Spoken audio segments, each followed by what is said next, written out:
who has her own doggy. Isn't stuffed animal, those of you who haven't been up here in my neighborhood. So cute, such a good meditator too. As far as one can tell. Okay, so one reminder, if you have not, please turn your cell phones off.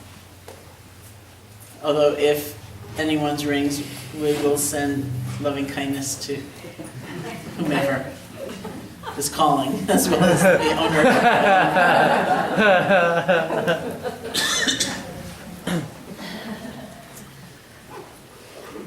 So the word, once again, in the Pali language, the language of the original Buddhist text is metta, M-E-T-T-A, and it's usually translated as loving kindness.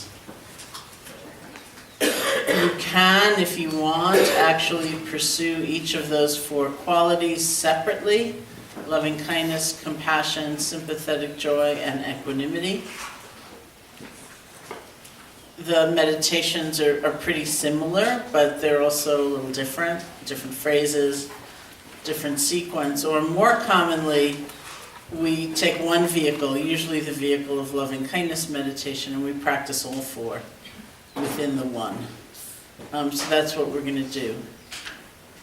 Equanimity, we say, is always there, even if it's not talked about, even if it's not articulated very clearly. Because if it wasn't there, loving kindness wouldn't actually be quite loving kindness. It would be, as I quoted yesterday, what one of my friends called loving kindness with an edge. Like, may you be happy already, you know?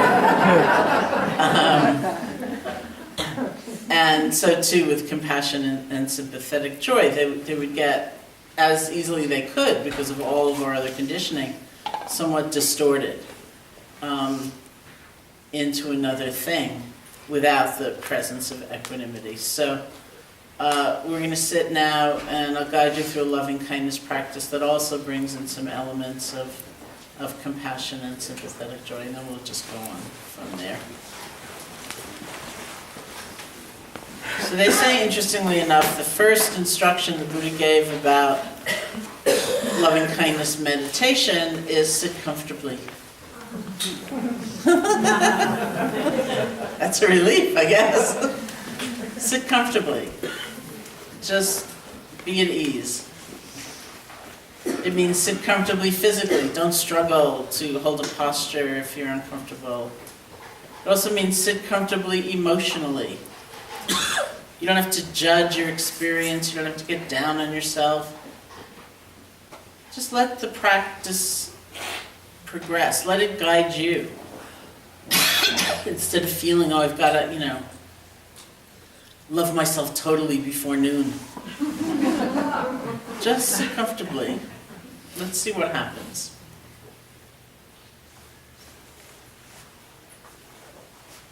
And the practice of loving kindness meditation, rather than gathering our attention around the sensation of the breath, the feeling of the breath, we gather our attention around the silent repetition of certain phrases.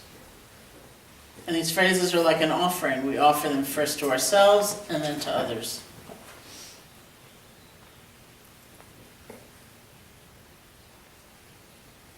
Sometimes, because it's a little simpler than walking, we use 3 or 4 phrases.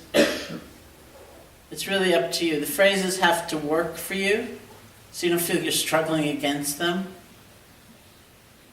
But at the same time, we realize, being words, they won't be perfect. The phrases serve as the conduit of the heart's energy. They're just a vehicle.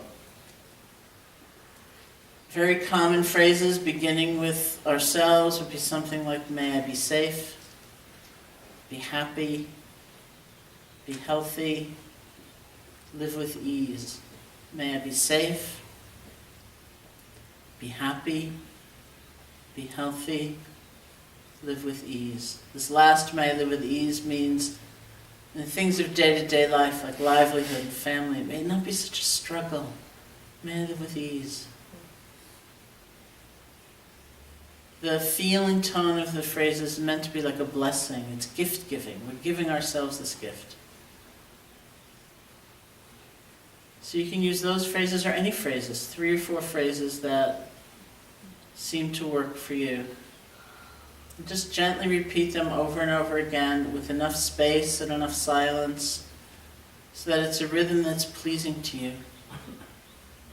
I have a friend who said he thought he'd get extra credit if he said more phrases. So he used to say them really fast so you get a lot in, you know. You don't have to do that. Gather all of your attention behind one phrase at a time. And then the next. And if your attention slips off and you get distracted, don't worry about it. It's the same skill set. See if you can gently let go. Bring your attention back to the phrases. So start with offering those phrases to ourselves.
And call to mind a friend. Let's start with a friend who's doing pretty well right now.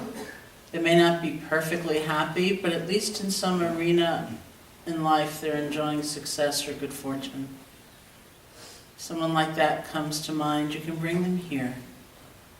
See if you can get an image of them, say their name to yourself, get a feeling for their presence, and offer the phrases of loving kindness to them. May you be safe, be happy, be healthy, live with ease, or whatever phrases you may be using. Again, even if the words aren't perfect, it's okay, they're carrying the heart's energy.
And a friend who's not doing so well right now, who's having some difficulty, some struggle, bring them here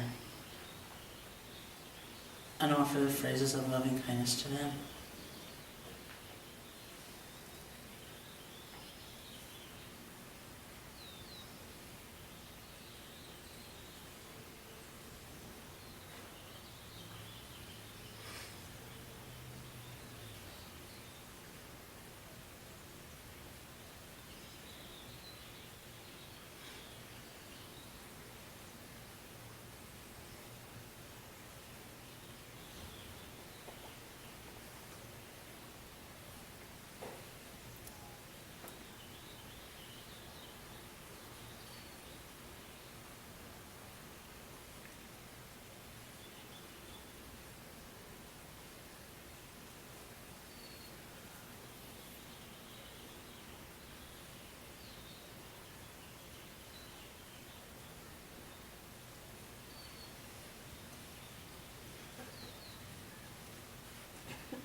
And everybody here, it involves a whole variety of different relationships, those whom we may know quite well, those whom we don't know at all, and ourselves. May we be safe, be happy, be healthy, live with ease.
And then all beings everywhere, all people, all creatures, all those in existence, near and far, known and unknown. May all beings be safe, be happy, be healthy, live with ease.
And when you feel ready, you can open your eyes.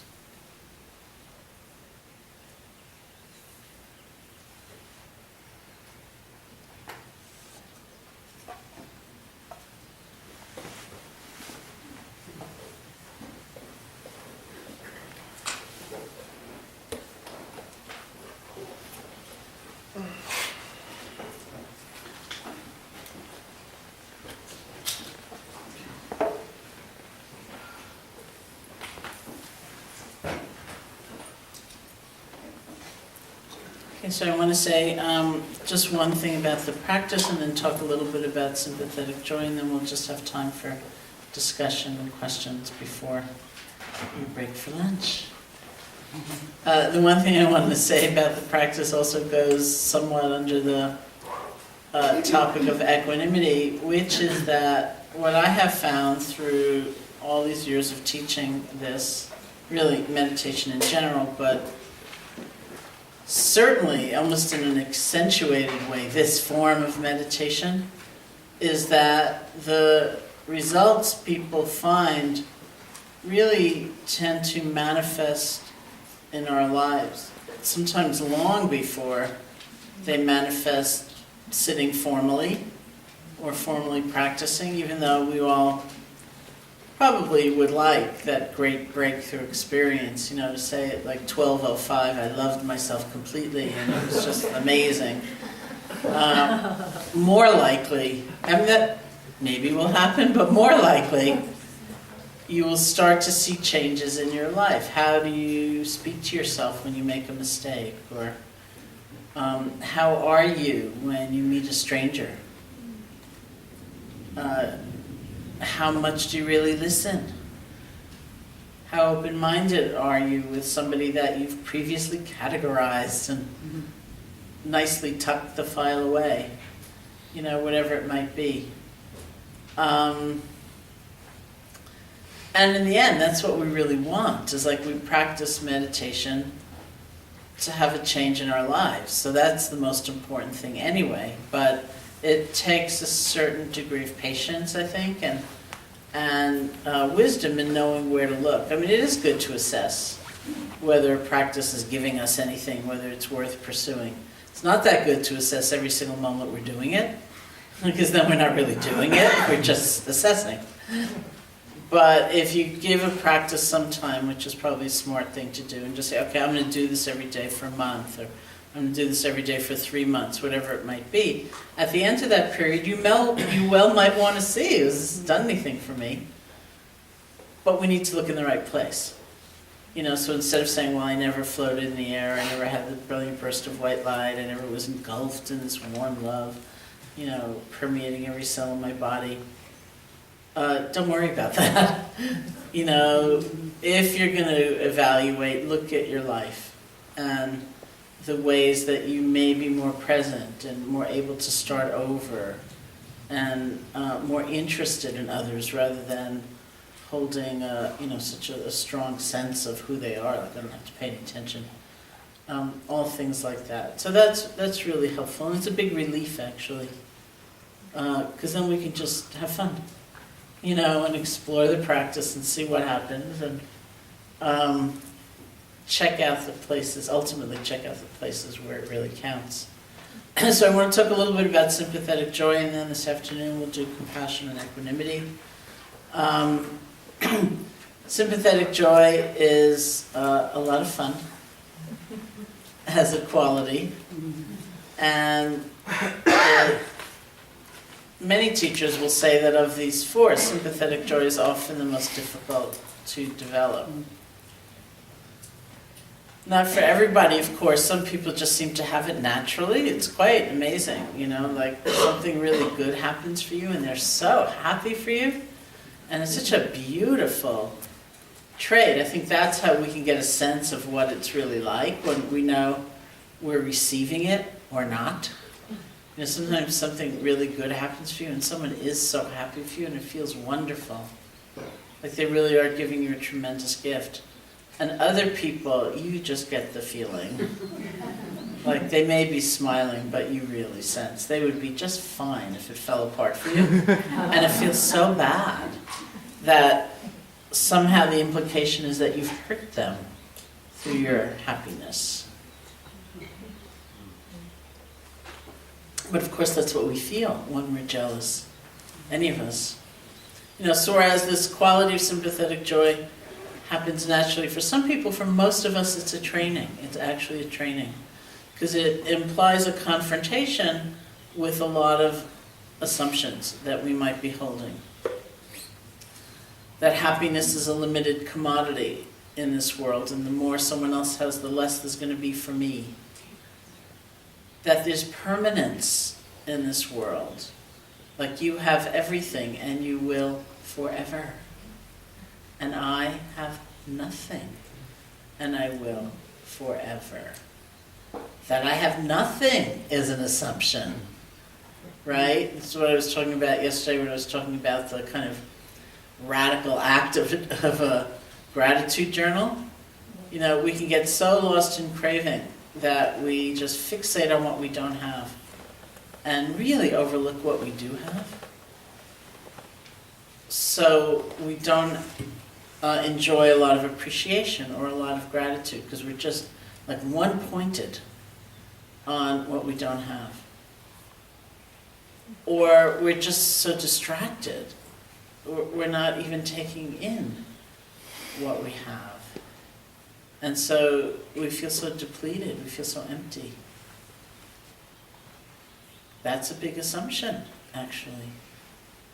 Or is this very funny assumption, which I always find difficult to describe in words. It's almost like the joy and the accolade and the good fortune was heading right toward me. It's like that old TV show with the, car that delivered a check for $1 million. I know I'm dating myself. I can't even remember the name of the show. But anyway, that show. What? The Millionaire. The Millionaire. Thank you. You know, it's like, they had my address. Yeah. They were coming right there. And what happened? You stood in the middle of the street and you diverted them. So you got the $1 million and not me. You know, we can feel so utterly ripped off so much of the time. And of course, there are times we are in competition. We're applying for the same grant, we're applying for the same job, and if you get it, I don't. But an awful lot of the time, it's not like that. But we feel as if it was just like that. It was coming right to me, and you took it. Whereas, of course, what they got, what they're enjoying, probably has nothing to do with us. And really, that car didn't have our address. The New York Times bestseller list wasn't heading our way. When they decided to put your book on it and not mine. But we feel so much that way. So, I mean, think how lonely that is. You know, put yourself in that place for a moment. We're always like feeling threatened and defensive and wanting what other people have. And it's not that enjoyable. There's not a lot of happiness there. But it's a very strong conditioning. I think we have personal conditioning that way. We have cultural conditioning that way.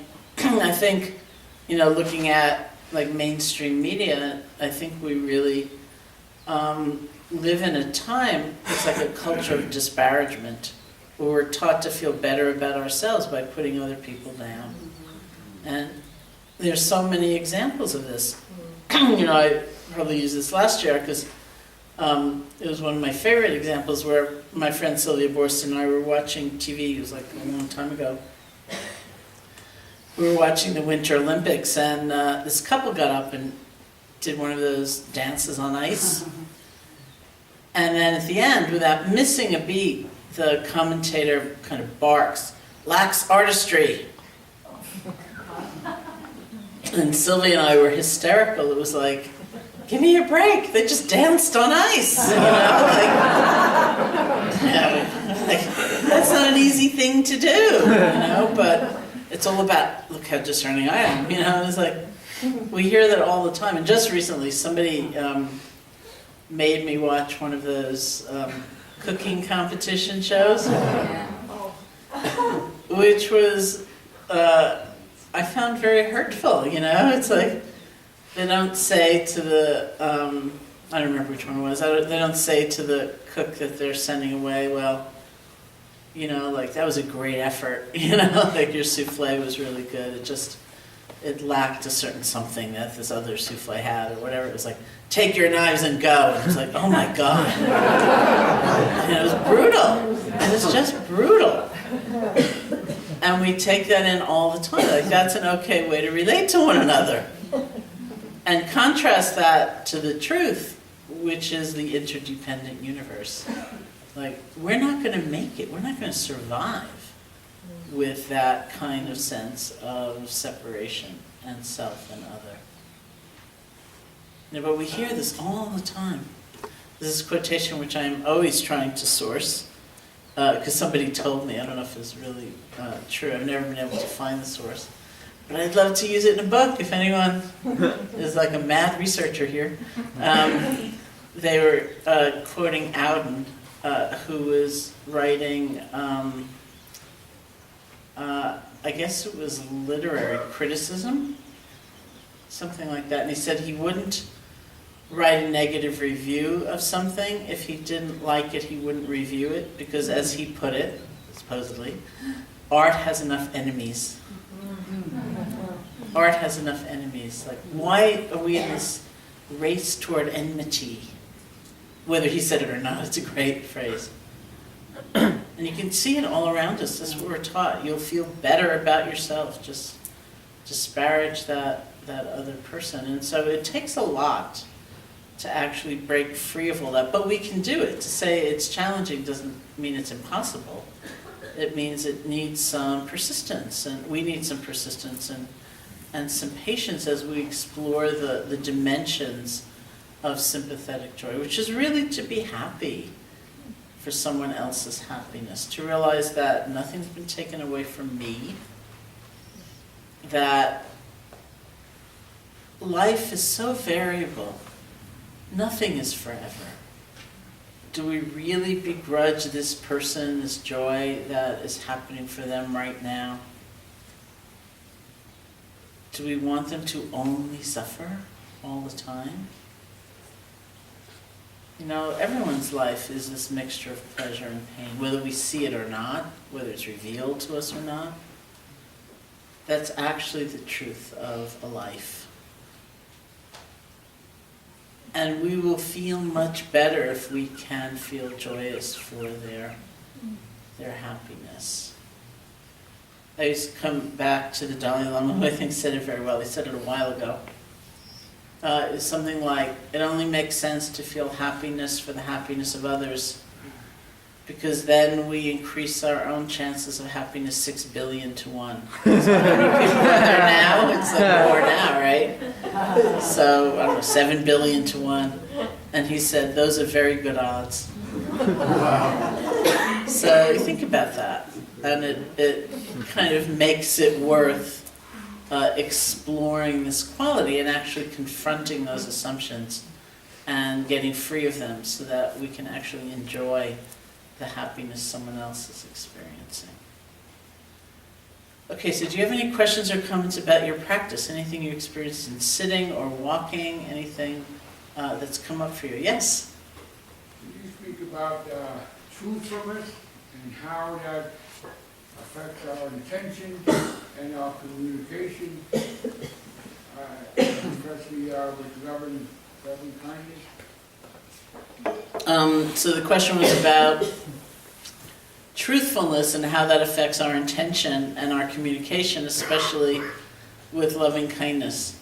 Well, I actually say the Buddha encouraged people to say that which was true and that which was useful.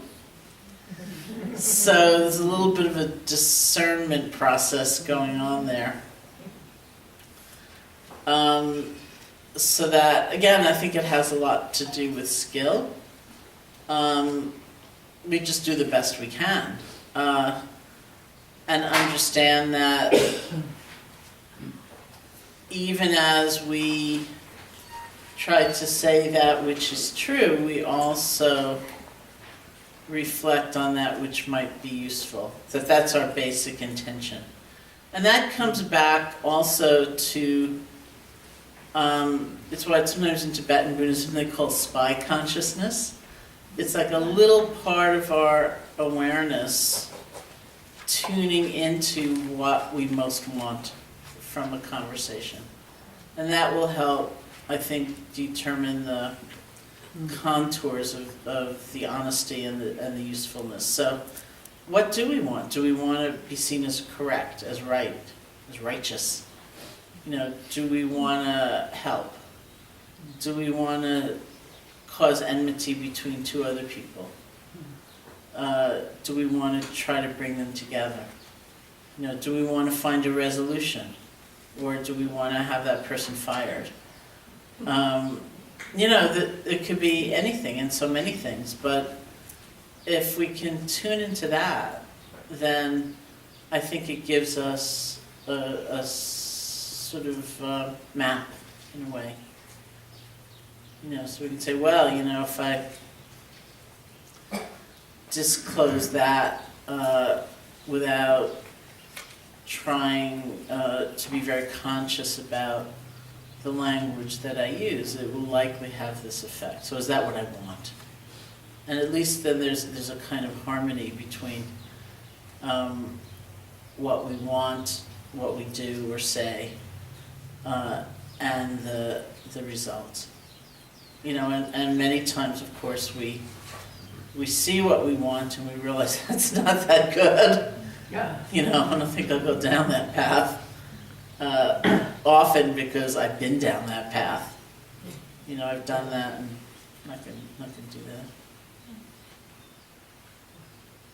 Yeah. So I was wondering about in insight and in mindfulness, you're trying to just see what's there, and loving kindness is different. It has this you're kind of trying to change what's there, and I was wondering how you balance these two. So the comment was that an insight or mindfulness practice, you're just trying to see what's there, it seems, and in loving kindness practice, you're actually trying to change what's there. So how do you balance the two? Well, they are different. You could almost say they're different skills. They're different avenues to a kind of freedom that are both useful. You know, I don't think that they certainly don't contradict one another. They're just distinct, and they are distinct. You know, I'm of the school that there are different methods, and that you practice one and maybe you practice another too, but it's not that they morph into one. I think one way of seeing it is that insight meditation, which is mindfulness meditation, as I was talking about yesterday, gives us the ability to distinguish between what's actually happening and the story we're weaving about it. One of the ways that's sometimes described is this Pali word that I like a lot, papancha, which means proliferation. I think it's like one of those words that sounds like what it means, like popcorn, you know, proliferation, papancha. I once heard one translator describe it as the imperialistic tendency of mind, where something happens and the whole world is taken over by it. So the example I usually use is, I was teaching with my friend Joseph Goldstein somewhere, and Joseph and I were just sitting in the kitchen having a cup of tea, and someone came into the kitchen in a state of some distress, and he said to Joseph, I just had this really terrible experience. So Joseph said, well, what happened? And he said, I felt all of this tension in my jaw, and I realized what an incredibly uptight person I am, and how I always have been and I always will be. And Joseph said, you mean you felt a lot of tension in your jaw? And he said, yes, and I've never been able to get close to people, and it's never going to change. And Joseph said, you mean you felt a lot of tension in your jaw? And every time Joseph said that, he responded with this very elaborate story about everything it implied and was going to imply for the rest of his life. And Joseph kept saying, you mean you felt a lot of tension in your jaw? It was really interesting for me, like watching them go back and forth and back and forth. And finally, Joseph said something to him like, why are you adding a miserable self-image to a painful experience? It's like painful enough to feel all that tension in your jaw, but on top of that, this is what it's going to feel like in 10 years, it's never going to change, it's going to mean I'm going to be alone forever, you know.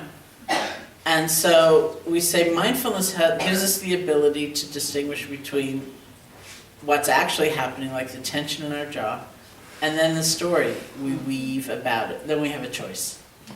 You know, and that's when I use the Lucy story as an example. Like if you see that voice come up in your head that says, the problem with you is that you're you, you don't necessarily want to follow that, you know, advice. That's the kind of story we want to have the ability to let go of. Other stories we may well want to follow. And, you know, so it's not to say that the story making capacity, the narrative weaving capacity of the mind is annihilated, but we can see the difference through mindfulness. And then we have that choice. And not only that, because we're not completely lost in the story, we have the time and space to turn our attention back to the tension in our jaw.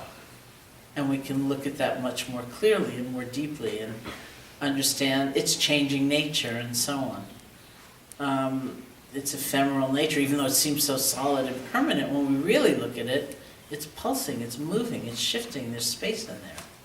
You know, so we learn all kinds of things about that tension in our jaw we could never have learned when we were, you know, 10 years ahead of now, lost in the story.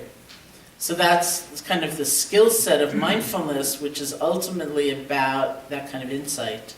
We create the time and space to really look at our experience because we're not so lost in all the stories. Loving kindness, they say, will change our default story. So if we have that big Lucy voice in our heads, for example, which says the problem with you is that you're you, and you do, you know, kind of a steady practice of loving kindness, you will see it changes. Lucy still comes, but she's kind of funny. It's not like so scary. Like, oh my God, Lucy's here, what am I going to do? And she's not the only voice that comes. And after a while, she's not even the first voice that comes. She still might come, but, she's like a sidekick or something, instead of like the main act. It just shifts. And so that ready, immediate, we would say these days, default story, it changes from one of fear to one of connection, from one of Lucy to one of loving kindness. It just shifts. And so they do work differently in how they affect us, and they're both good in different ways. And, going back to Lucy for a moment, and again, to the example that I use, it's like these kinds of changes that happen through loving kindness are not studied. They're not, severe in the sense of, it's not like you are wanting to be another way, but you're struggling because you think you should be better, and it's just different than that, because these things have shifted, like the way you see the world, the way you see yourself, the way you understand happiness, the possibilities, the capacity of your heart and your understanding, it shifts, it changes, and so we're different. I always come back to the Dalai Lama as my great exemplar of that, because I've seen him in so many different kinds of situations. Like in one of the times he was in Tucson and leaving one of the resorts, the entire staff of the resort lined up, to say goodbye to him, and he went down that line of people, and it was so beautiful. Just watching him, and I don't get the sense, at least at the distance I'm at, I don't ever get the sense of him thinking, "Oh my God, how many people work here? I've got to catch a plane." But I am the Dalai Lama, so I better be polite. It just doesn't seem that way. It seems that he's embodied, he lives that statement that he says, "I've never met anyone I consider a stranger." But to say that he lives it doesn't mean it's haphazard or it just happened. I mean, he's the one who, gets up at 1 in the morning, whenever he gets up, 3 in the morning, and practices for 4 hours before he starts the rest of his day. But once it is embodied, it's not artificial, it's not so self-conscious. And so that's how that practice will work, yeah? One of the things His Holiness Dalai Lama says is loving kindness is my religion. Yeah, kindness is my religion, yeah. Yes, the comment was about the Dalai Lama saying, my religion is kindness. Oh. Yeah.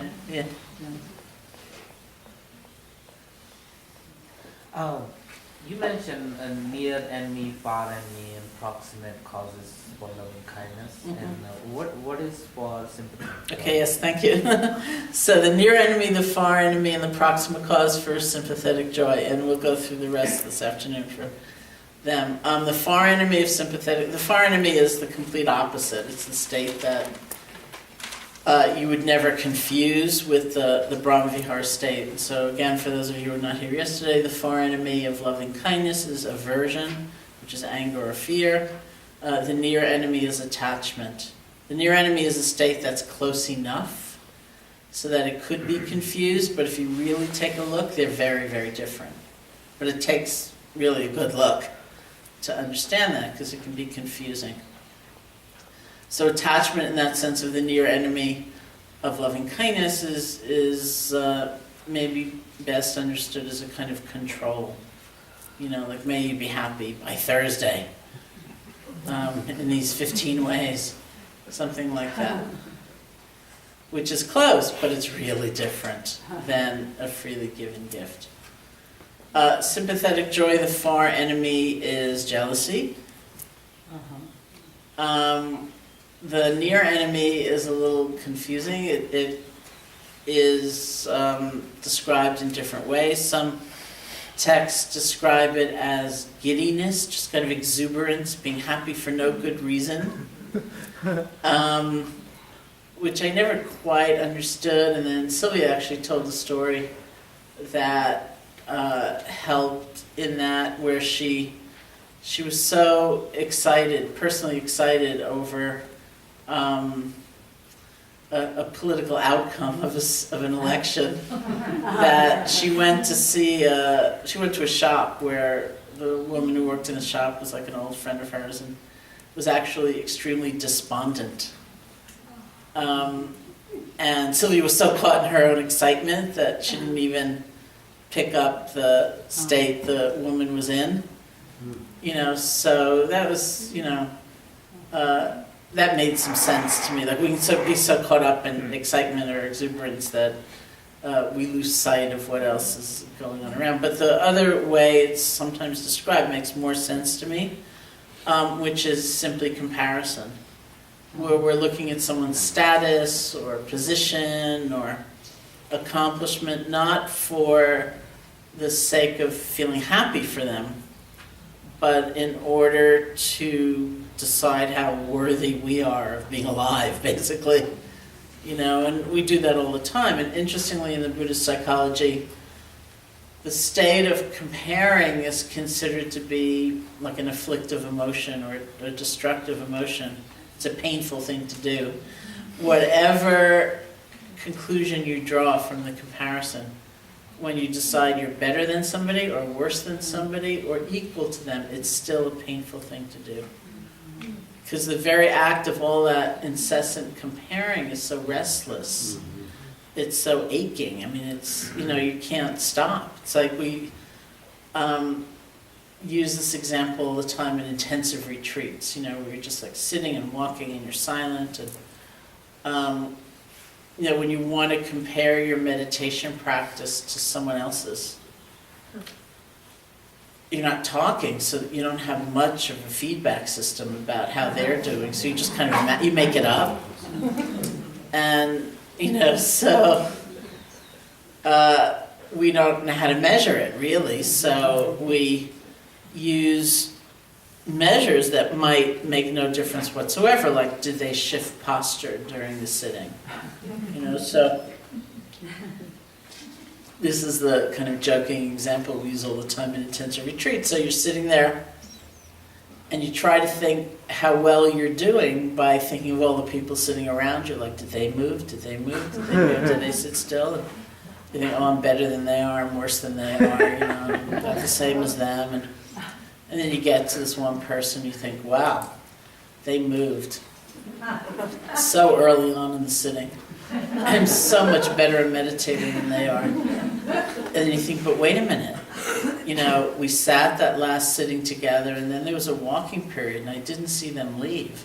Maybe they sat all the way through the sitting and the walking, and they only had to move a little bit into the second sitting. They're much better than I am. It's just like constantly. And then a new person comes into the room, you think, well, I haven't tested them. It's just like, so that constant, like, looking outward, trying to figure out how we are in comparison to other people, I think is a better understanding of the near end, or it's better for me anyway. It's more understandable for me of the near enemy of sympathetic joy. And the proximate cause is the nearest arising condition, or a very likely springboard for that particular quality to arise. So they say the proximate cause for loving kindness to arise is either seeing the good in someone or recognizing that everybody wants to be happy, that everybody really wants to be happy. And the proximate cause for sympathetic joy is actually seeing joy. In this case, I think a refinement is not only seeing others' joy, but it's remembering our own, that we are not so deficient, really, in the end. Because if we don't do that first, it's going to be very hard to actually celebrate the joy of somebody else. I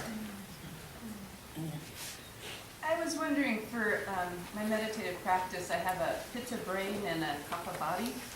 So when we do moving meditation, I'm often drawn to do something more intensive than just walking, like more Tai Chi movements, deeper bends. What's your recommendation for how you blend the physical well-being and self-love and in your meditative practice? So the question was about being tempted, say, in walking meditation to do something more intensive than just walking, to be doing Tai Chi or moving at a stronger pace, I imagine, or, so how do we blend that kind of intention, impulse, with the practice? I mean, it really, in the end, it doesn't matter. It's your own practice. And so everybody really kind of newly creates the form of it. My only kind of comment, it's not a hesitation, but it's more like a comment, goes back to what I was saying about my personal wish that everybody have something they can take with them everywhere. It doesn't have to be the entirety of your practice, doesn't even have to be the main part of your practice, but at least some part of your practice being something that you can actually readily translate into life. Because we need it, in all these different situations. My usual framework of that is, what if there's a contentious meeting at work and tempers are starting to flare? Maybe you can't, strike a Tai Chi pose, or do those deep bends or something, but you can feel your feet against the ground. Or if you're, walking from one place to another with a colleague, you can bring your attention into your body even at that, kind of slower pace. And I mean, not as slow as we might do here, but slower than, running or something like that. And this came up when Real Happiness came out. I tried to say my last book, my most recent book. And I went on a book tour, and it was a pretty kind of classical book tour, lots of cities in a row pretty quickly. In fact, I was so tired by the end of it. I was in Portland, Oregon, and I was at the airport in the morning. I had gone to Portland, flown in, done my thing, spent the night. The next morning I was back at the airport to go to Seattle, and I was so tired at that point. The guy, I was checking my bags, he said, "Where are you going?" And I said, "Portland." and this was like a great example of compassion. He looked at me with so much kindness. It's like he really wanted to give me a chance not to be as flaky as I was. And he said, "Portland, Maine?" And I thought, oh no, I'm in Portland. It's in Seattle. I'm going to Seattle. But anyway, I went to a lot of places, and I felt like the same question was being asked in lots of different forms. My best meditation happens when I'm running, when I'm sketching, when I'm chanting, when I'm listening to music. Why can't that be my meditation? And I would always say, I think it can be your meditation, and I would wish for you that you had something as well that could easily translate into ordinary life, day-to-day life. And when I was in Albuquerque as part of the tour, the venue was like this New Agey church, and the minister began the evening with some chanting, and that was his question later on, I have the best meditation when I'm chanting. Why can't that be my meditation practice? And I said, well, I think it can be, but what if you're at this contentious meeting at work? And then I looked at him and I said, well, maybe you could start chanting. But not everybody can. And so I just think that's something to keep in mind, because ultimately it's not just me. That's a pretty profound goal. Is to at least have something that is accompanying us. wherever we go.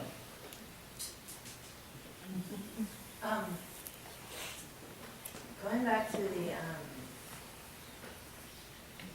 in your enemy for our enemy and recognizing that in others and in yourself. When that happens, especially if you see it in others, what do you do, like for yourself, to like not get caught up in that? If you see which near enemy in others. Well, just maybe, because I have a friend that says, I'm so jealous of your life. Uh-huh. And I always feel so guilty, and I want to tell her, don't be, we have our life together, but it's a constant thing that's coming up, and it kind of takes a lot of energy from me. Uh-huh. And I don't know, I guess I'm asking you, how do you respond when you see other people? Jealous or something? Yeah. So the question was like, how would you respond if somebody was relating to your accomplishment or your joy with jealousy? I think a few things. I think one of the things I feel I've learned and we learn, from looking in our own minds is the actual sheer pain of these states.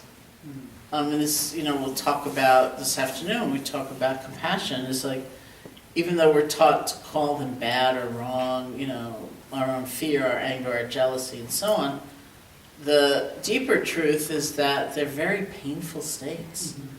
And we see that the more we see them in ourselves and we recognize them and we feel their nature, that's a very painful state. And so the response we learn for ourselves as well as for others is more of a sense of compassion rather than rejection. And then another part of it is I often go back to, and this has come up in equanimity as well, I go back to the story from the Buddha, which is like one of those sweet, cute stories, I think, where, and it's part of what indicates what's somewhat difficult to understand about the nature of equanimity. That it doesn't mean coldness, and it doesn't mean shutting down, it doesn't mean indifference, it just means having like a lot of space. So the story from the time of the Buddha is the Buddha was doing something like walking on a farmer's land or something like that, something that annoyed the farmer tremendously. And so the farmer came up to him and started screaming and yelling at him and cursing at him. And the Buddha said something to him like, "Oh, farmer, what happens if you nicely prepare a gift for somebody and you go to hand it to them and they don't take it out of your hands?" And the farmer said, "Well, then it's going to remain with me." And the Buddha said, "Just so. I'm not taking your gift of screaming and reviling and cursing. It's going to remain with you." Now, I don't say that to people, but I often think it. Are they going to say it to my best friend? No, I wouldn't say it. That would be kind of cruel. I get what you're saying. But inside, we don't need to take it in. And that makes a very big difference, It's sort of the co-joining of the compassion and the equanimity. It makes a very big difference. Thank you. Okay, so we're going to stop for lunch. Once again, we'll take an hour and 15 minutes.